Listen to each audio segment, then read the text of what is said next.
প্রশ্ন করে, প্রশ্নের জবাব দিয়া পথের মধ্যে দেখলো আমার খাজা বাবা, দেখলো একটা মায়া, এক বেটি। বেটিকে দেখা বলে, আমায় কিছু দাও। বেটি কয়, তোমাকে দেওয়ার মতো আমার কাছে কিছু নাই, কথা শুনে নাও। এখন তার প্রশ্ন হলো, বেটি কয় আমার কাছে নাই, তুমি যা চাও আমার কাছে তা নাই। কিন্তু খাজা বাবা বেটির কাছ থেকে সেই জিনিসও নিয়ে নিল। কি নিল, কেন নিল, কেমনে নিল? আসলে ছিল একটা পরীক্ষা। আমার খাজা বাবার সঙ্গে অনেক মুরিদ আর ভক্ত ছিল। ভক্তবৃন্দ নিয়ে খাজা সফর করতে গেল। সফর করতে করতে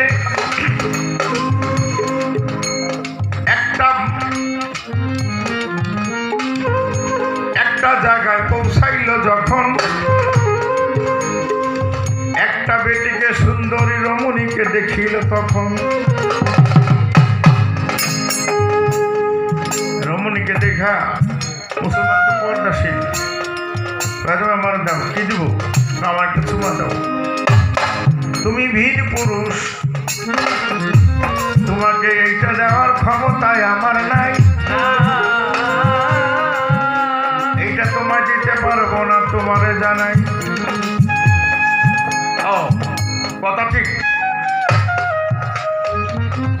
তাহলে আমি নিয়ে নেই, তুমি দিবে না, আমি নেই বলে কাজ করে চুমা দিচ্ছি।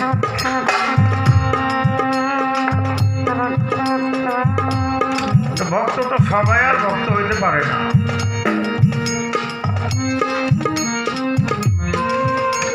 তো এর মধ্যে থেকে ভক্তকে মন খারাপ হয়েছে যে বাবা দইলে তো এক মহিলার চুমাইতেছে, এত সুন্দর এক নারী, আমরা যদি একটু চুমা মোমা দিতে পারতাম ভালো লাগতো। গুরু হলো অন্তর্যামী,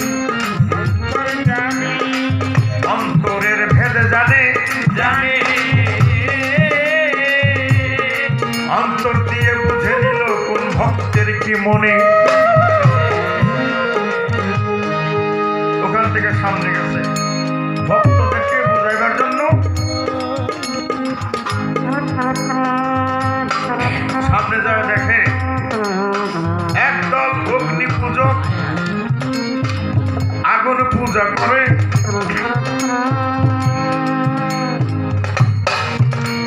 বড় বড় গাছ দিয়া চুলার ভিতরে আগুন জ্বালায় সেই অগ্নি পূজা করতেছে।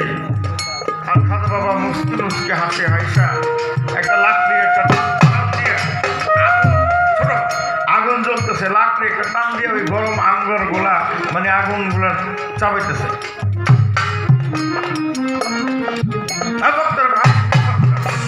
এটা কি খাজা বাবা তাই আসো, এটা কামড় দাও, এর সামনে তো আর কেউ আসছে না। ওই যে রাস্তার মধ্যে বেটির সঙ্গে আমি যে কাজটা করছিলাম, তোমরা তো অনেকে চিন্তা করছো যে আমি যদি এটা করতে পারতাম ভালো হইতো, তাহলে আমিও এটা করতে পারছি। আমি এই যে এখন আগুন কামড়াইতেছি, খাইতেছি, চাবাইতেছি, তোমরা হয়তো করতে চাইলে তো এইটা করো। এখন তো আর কেউ আগে পারে না। হায় হায়, খাজা বাবা বলে ওই মহিলাটা কোনো কাম্য মানুষ ছিল না, তার মধ্যে কামনা বাসনা লোভ লালসা কোনো কিছু ছিল না। তোমাদেরকে আর তাকে চুমা দেওয়ারও আমার কোনো ইচ্ছা ছিল না। তোমাদেরকে পরীক্ষা করার জন্য একটু দেখলাম যে গুরু যা করে তোমরা দান করতে চাও, কিন্তু তা পারবে না। এটা একটা জ্বলন্ত আগুনের টুকরা, আমি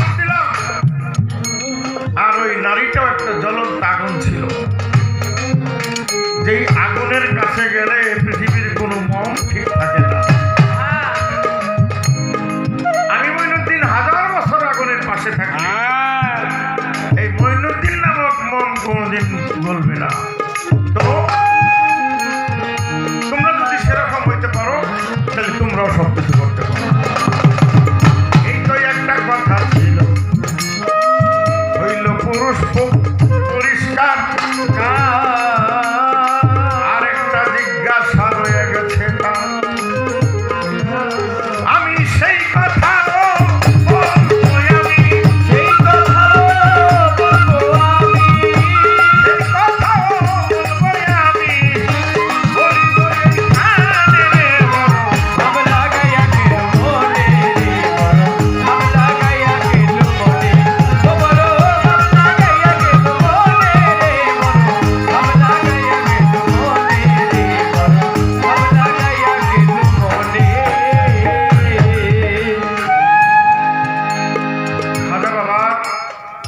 জন্মস্থান কিন্তু ভারতে না, ওনার মাজার ভারতে। ওনার জন্মস্থান হলো পারস্য উপমহাদেশ, এখন ইরানের মধ্যে যেটা পড়ছে।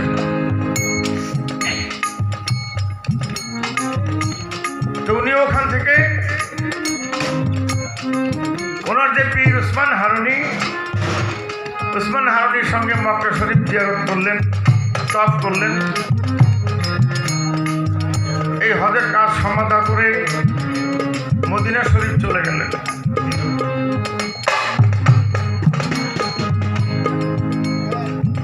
তো খাজা বাবা মদিনা শরীফ থেকে ওনার প্রতি আলহাম হলো, তুমি ভারতবর্ষে চলে যাও, ভারতের বেলায়েত আমি তোমাকে দান করলাম। অনেক কাহিনী আছে, ঘটনা আছে, সংক্ষেপ করলে উনি মদিনা মনোয়ারা থেকে আদেশপ্রাপ্ত হলেন ওনাকে ভারতবর্ষে আগমন করতে হবে। তো এক দেশ থেকে পার হইতে এখনকার দিনের মতো প্লেন, রেলগাড়ি, জাহাজ, পানি জাহাজ এগুলো কোনো কিছু ছিল না, লঞ্চ সিস্টেম কিছু ছিল না। সেই দুর্গম পথ অতিক্রম করতে উনি আইসা পৌঁছলেন পাকিস্তানের লাহোরে আল্লাহর অলি সেই মাজারে উনি বেশ 57 দিন চিল্লা করেছিলেন।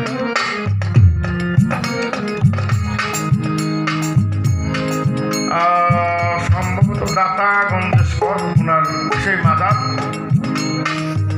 সেই মাজারে উনি ওখানে চিল্লা করেছেন।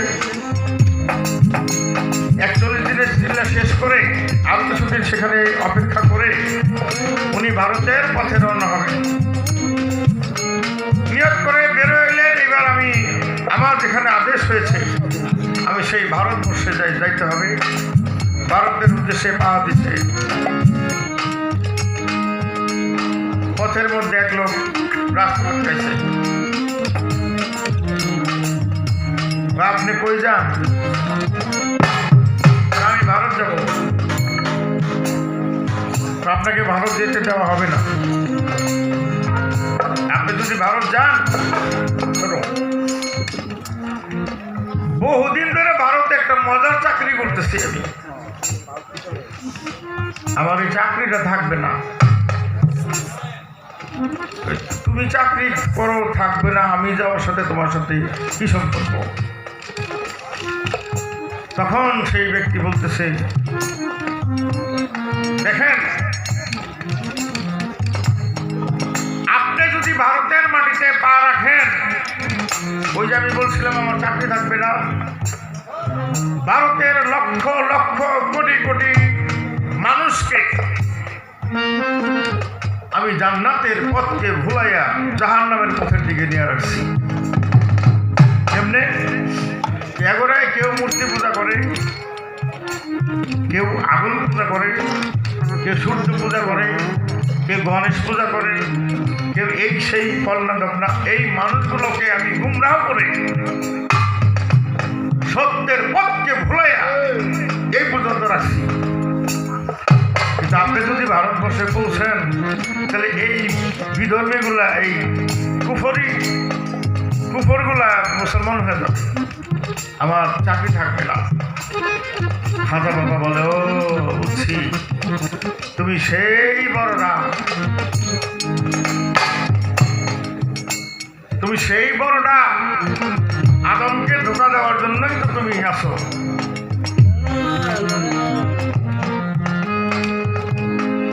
বলে তোমার চাকরি কোথায় থাকবে না থাকবে সেটা আমার ব্যাপার, দেখার ব্যাপার না। আমার যেটা চাকরি এটাকে আমার করতেই হবে। তোমার চাকরি ভাই তুমি করো, আমার চাকরি আমি করি, পথ ছাড়ো।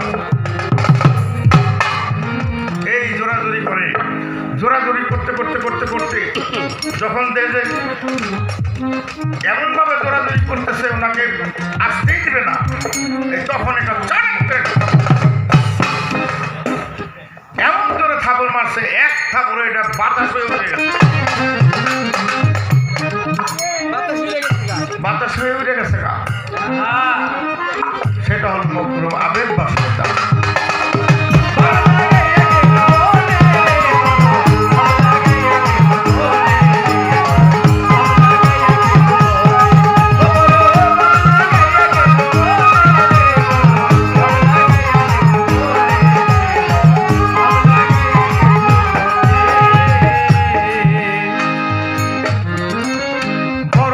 আব্দুল কাদের জিলানের জিলানি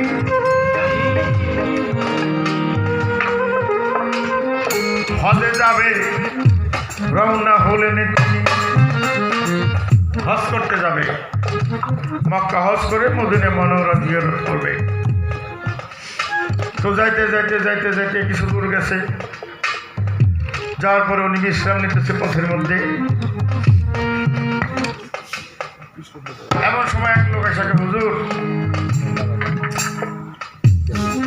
আপনি হজ করতে যেতেছেন, আমি আপনার সঙ্গী হইতে চাই, দয়া করে আপনি নিষেধ করবেন না, না করবেন।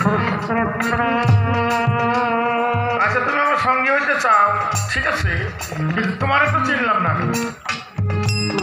আর আমি হজ করতে যেতেছি এটা তো তুমি জানার কথা না, তুমি জানলে কিভাবে? হুজুর আমি এমনি জানি, আমি অমুক, এই আমার পরিচয়। আচ্ছা ঠিক আছে। একটু পর একজন মহিলা আমার ওখানে আসছে, হুজুর খিদা লাগছে, খাবেন? তো কিছু খাবার টাবার এনে দিল, খাওয়ায় টাওয়ায় এই মহিলা আবার চলে গেছে। যাইতে যাইতে যাইতে যাইতে মক্কা কাবার জায়গা বুঝছে, ওই যে সাথের যে লোকটা, এই লোকটা হঠাৎ করে মারা গেছে।